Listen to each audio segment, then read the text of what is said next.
Ang sa aking panawagan na lang, Pilipino tayo pare-pareho, gusto natin na mag-improve ang ating bansa. Eh, magsama-sama na lang tayo. Kalimutan nyo na muna yung mga differences na yan. All those cases that, all those issues that they are saying, that they are harping about, bring PRRD home, nasa hig na eh. Andyan na nga yung international court na nga ang nagtatry eh. Gusto nyo ng tunay na batas? Gusto nyo ng patas na batas?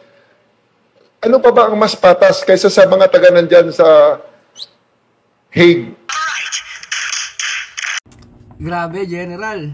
Mawalang galang na rin sa'yo. Alam mo, kung hindi nyo rin sinamantala at minadali ang pagpapapunta kay PRRD sa Dahig, sa Banyaga, siguro kung sinunod nyo lang din ang batas na sinasabi nyo, dapat binigyan nyo muna siya ng kanyang mga karapatan bago nyo minadali ang pagpapalipad sa kanya. Hanep! Grabe naman. Magkaisa, isang tabi muna ang pamumulitika. Sana ginawa nyo rin yan nun. Bago nyo siya tinakot, nagagamitan nyo ng puwersa. Hihilahin ko yan. Tapos ngayon, sir, alisin ang politika?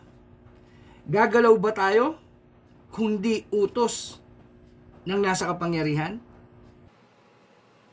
Eh, mga foreigners yan na wala namang pakialam sa atin. Ay sa kanila, tinitingnan lang nila kung ano ang ebidensya ng prosecution at ebidensya ng depensa. At tandaan natin, huwag natin kalimutan, ang mga sa korte na yan, sa kasong yan, ang complainant, walang iba, Pilipino pa rin. Wow!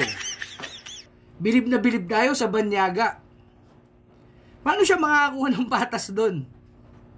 Ibig bang sabihin, hindi patas ang hustisya dito? Wala na bang gumaganang mga kuman sa Pilipinas? Ang lupit nyo talaga. Lahat na lang gagawin nyo para sa ibang politiko. Pasintabi na po, ito naman po ay opinion lang. At hindi rin naman kami papayag na basta-basta na lang kami maniniwala. Kitang-kita to worldwide.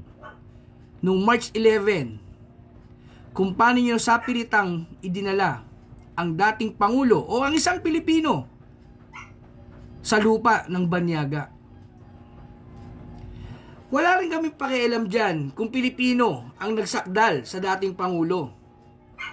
Sabi niya nga, haharapin niya kahit anong kaso. Basta dito. Sa lupa ng Pilipino, sa lupa ng inang bayang Pilipinas. Wala talaga kayong yatang tiwala sa hustisya dito. Kahit halos na nga lahat, pumapabor sa inyo. Grabe. Hindi ko talaga maisip na yung mga bayaning dakilang OFW na nagkakasala, sa pilitan, nakikiusap, nagbabayad tayo ng mga blood money para maibalik sa Pilipinas. Tapos ang isang Pilipino na nasa Pilipinas, isusuko natin sa Banyaga. Ingat.